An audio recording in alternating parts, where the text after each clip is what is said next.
اعوذ باللہ من الشیطان الرجیم بسم اللہ الرحمن الرحیم اللہم صلی علی محمد و آل محمد وعجل فرجہم۔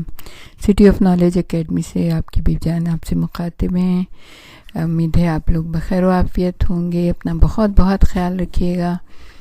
ہم آپ کو شادی شدہ زندگی کے بارے میں اور اس کے جو طریقہ کار ہیں اس کے بارے میں بتا رہے ہیں کہ سب سے پہلے تو ہم یہی کہیں گے کہ سورہ نور کی جو آیت ہم نے آپ کے سامنے پیش کی ہے کہ غیر شادی شدہ لوگوں کی شادی کرا دیا کرو، یعنی کہ اس کا مطلب یہ ہے کہ ان کی شادی کے وسائل مہیا کرو، زبانی، کلامی، پیسے سے، قرض حسنہ سے۔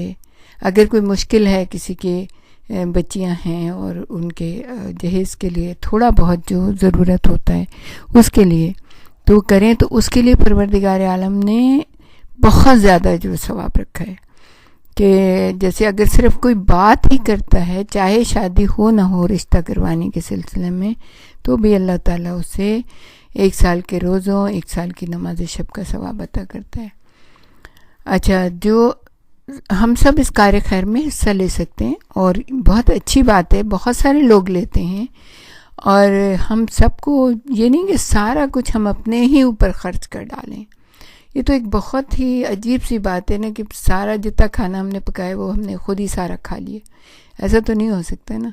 تو اگر ہم یہ کریں گے، سب اس کار خیر میں شریک ہوں گے اور جوانوں کی شادی میں مالی معاونت کر سکتے ہیں، یعنی کہ مالی امداد کر سکیں، چاہے تھوڑی سی ہو، جیسے کہ ہم نے بتایا قرض حسنہ کا تو اتنا زیادہ ثواب ہے، اتنا زیادہ ثواب ہے کہ آپ ایسا ہے کہ جیسے آپ نے ایک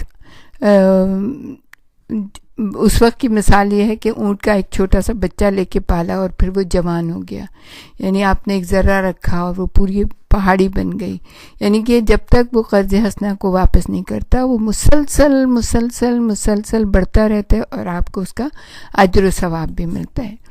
یا جیسے کہ ہم نے پہلے کہا کہ واسطہ بنیں، شادیاں کرائیں، لڑکے اور لڑکی کے ماں باپ سے گفتگو کریں، انہیں شادی پر آمادہ کریں یا ان کی مدد کریں، اس سلسلے میں معاشرے کی اصلاح میں قدم اٹھائیں، کوشش کریں۔ عزیزان گرامی، دیکھیے صرف افسوس کرنے سے کچھ نہیں ہوگا کہ آج کل کے لڑکے شادی نہیں کر رہے، آج کل کی لڑکیاں شادی نہیں کر رہی، رشتہ بھیجتے ہیں تو قبول نہیں کیا جاتا۔ نہیں، اس کے سلسلے میں آپ کوئی پروگرام رکھیں جس میں شادی کی تشویش دلائیں تاکہ لوگوں کو پتہ چلے کہ ہماری جسمانی اور روحانی اور ہماری سربلندی کے لیے شادی ہمارے لیے بہت زیادہ ضروری ہے۔ اس موضوع سے متعلق جیسے ہم نے یہ ویڈیو شروع کیا، انشاءاللہ تعالیٰ یہ آپ کے بہت کام آئے گی، اور کتابوں کی بھی آپ نشر و اشاعت کر سکتے ہیں، کلاسز کا پروگرام بھی رکھ سکتے ہیں، گفتگو اور نصیحت وغیرہ بھی جیسے آپ کر سکتے ہیں۔ مختصر یہ ہے کہ ہر وہ کام انجام دیا جائے جو مؤثر ثابت ہو۔ امام جعفر الصادق علیہ السلام، اللہم صلی علی محمد و آل محمد، آپ نے فرمایا جو شخص کسی غیر شادی شدہ کی شادی کراتا ہے، خداوند عالم روز قیامت اس پر رحم کرے گا۔ آپ سوچئے ایسا وقت ہوگا اگر خدا کی رحمت ہمارے شامل حال ہو جائے تو کتنا بڑا ہمارا مسئلہ حل ہو جائے گا۔ خدا کی رحمت سے بڑھ کر کیا اور چیز ہو سکتی ہے۔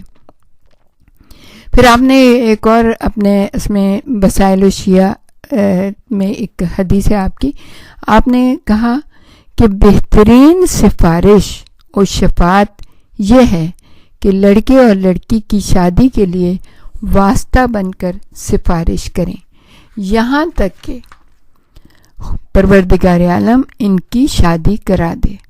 در حقیقت شادی کے لیے سفارش کرنے والا خدا کا سپاہی اور نمائندہ ہے۔ امام موسیٰ کاظم علیہ السلام ارشاد فرماتے ہیں، اللہم صلی علی محمد و آل محمد وعجل فرجہم۔ جو غیر شادی شدہ کی شادی کراتا ہے، خواہ لڑکا ہو یا لڑکی، وہ قیامت کے دن عرش خدا کے سائے میں ہوگا اور اسے کوئی خوف نہیں ہوگا۔ اب آپ دیکھیں نا، جو بھی لوگ کراتے ہیں یہ چیزیں ان کو پتہ ہونی چاہیے. ہم تو سوچتے ہیں کہ بھئی پیسے لے کے اتنے یہ کام کرا دیں تو یہ پیسہ ہمارے کام آئے گا. نہیں، آخر جو ضرورت مند ہے وہ تو کرائیں، لیکن سوچیں آخرت کے بارے میں سوچیں کہ جہاں پہ کوئی سایہ نہیں ہوگا، پوری مخلوق جو ہے نا وہ شدید گرمی اور تپش کے عالم میں، وہاں پہ عرش خدا کا سایہ اس کے سر پہ ہوگا کہ جو کسی کی شادی کرا دے. اور پھر کیا کہے، اسے کوئی خوف نہیں ہوگا. خوف سے لوگوں کی حالتیں خراب ہو رہی ہوں گی، لیکن اسے کوئی خوف نہیں ہوگا جو کسی غیر شادی شدہ کی شادی کرا دیتا ہے. اچھا، ایک چیز اور بتائیں کہ ایک اجتماعی بیماری کیا ہے. ان ثقافتی اور عقیدتی اور اجتماعی بیماریاں جو ہیں، جو ہمارے معاشرے کی جان کو لگ گئی ہیں، ان میں ایک یہ بھی ہے کہ مذہب، اسلام، ائمہ اور اطرت رسول کے نام پر شادی کے رسم و رواج پر بہت زیادہ پیسہ خرچ کیا جاتا ہے، جبکہ ان رسوم کا اسلام سے کوئی بھی تعلق نہیں ہے. جیسے مہمانوں کی بہتات، ایک سے ایک کھانے کا انتظام، خواہ مخواہ کی الٹی سیدھی رسمیں، مایوں ہے، اب یہ ہے، اب ڈھولکی ہو رہی ہے، اب ہر ایک کے گھر میں ڈھولکیاں ہو رہی ہیں، ایک سے ایک لباس ہو رہے ہیں، ایک عجیب طرح کا سما بندھا ہوا ہوتا ہے.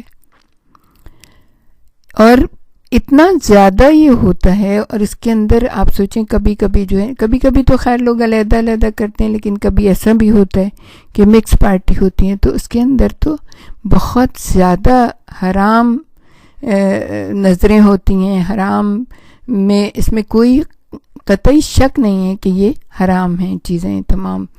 تو ان کو بہت زیادہ نہیں پھیلانا چاہیے. آپ اپنے گھر میں چھوٹی چھوٹی رسمیں کر سکتے ہیں، اس میں تو کوئی حرج نہیں ہے نا. اپنے بہن بھائی شریک ہو رہے ہیں، اپنے ماں باپ شریک ہو رہے ہیں، چچا ماموں شریک ہو رہے ہیں، کوئی بات نہیں ہے. خواتین شریک ہو رہی ہیں تو یہ ہے. جبکہ نوجوانوں کی شادی کے جس کے بارے میں بہت سی آیتیں نازل ہوئی ہیں اور بہت سی حدیثیں آئی ہیں، اس پر جو ہے نا کم خرچ کرتے ہیں، اس کے بارے میں تو سوچتے ہی نہیں. اور جو مخیر حضرات ہوتے ہیں، بڑے بڑے جو لوگ ہوتے ہیں، ملین ان کے پاس ہوتے ہیں، یہ جو ہے نا اگر خواتین اس معاملے میں آگے آئیں اور بچوں کی شادیاں کرانے کے لیے پیسہ خرچ کریں تو بہت بہت اجر و ثواب ہے. اس لیے امام علی کی ایک حدیث آپ کے سامنے پیش کرتے ہیں کہ اسلام کو اوپر کے لباس کے طریقے سے اختیار کر رکھا ہے. بس جو ہم پہ سجتا ہے وہ ٹھیک ہے، جو ہم چاہ رہے ہیں بس وہ ٹھیک ہے. یعنی اسلام کو اس طرح سے لیا کہ اس کے ٹکڑے ٹکڑے کر ڈالیں. جتنی ہمیں چیزیں پسند ہیں وہ ہم نے اختیار کر لی ہیں، اور جو چیزیں ہمیں ناپسند ہیں وہ ہم نے اس کو چھوڑ دیا ہے. البتہ جو لوگ اسلام کے قوانین کے مطابق ولیمہ دیتے ہیں اور ان رسوم کو پورا کرتے ہیں جو کہ اسلام کے خلاف اور حرام نہیں ہیں، اللہ تعالیٰ ان کو جزائے خیر دے گا. اب یہاں پہ یہ لکھا ہے کہ چونکہ یہ کتاب جو ہے نا فارسی میں ہے اور اس کا ترجمہ ہوا ہے، تو اس میں یہ لکھا ہے کہ جو آیت اللہ خمینی نے ایک کمیٹی بنائی تھی جس کے اندر سنت خدا اور رسول پر عمل کرنے میں سب سے آگے انہوں نے کہتے ہیں ہزاروں لاکھوں لڑکے اور لڑکیوں کی شادیاں کرائی ہیں. تو آپ سوچیں کہ کس قدر اجر و ثواب کے حامل ہوں گے وہ ہستیاں کہ جو اس طرح کے کام کرتی ہیں، اس طرح کے پروگرام بناتی ہیں، اس طرح سے لوگوں کی مدد کرتی ہیں. تو ہمارے ساتھ ہی رہیے گا، ہم آپ کو اس کے بارے میں اور بھی بہت کچھ بتائیں گے، لیکن کوشش یہ کیجئے کہ اس سمت میں بھی آپ قدم اٹھائیں. جو بھی ہمارے اس کو سن رہا ہے وہ اسے چاہیے کہ اپنے خاندان میں، اپنے کلوز چھوٹے چھوٹے کام کریں، لیکن اللہ کی طرف سے نعمتوں کے منتظر رہیں، اللہ کی طرف سے رحمتوں کے منتظر رہیں. شادی ہو یا نہ ہو اس کا کوئی مسئلہ نہیں ہے، وہ تو جب اللہ چاہے گا ہو ہی جائے گی، لیکن آپ کو آپ کا حصہ مل جائے گا. ہمارے ساتھ ہی رہیے گا، ہم آپ کو اس سلسلے میں اور بھی بہت کچھ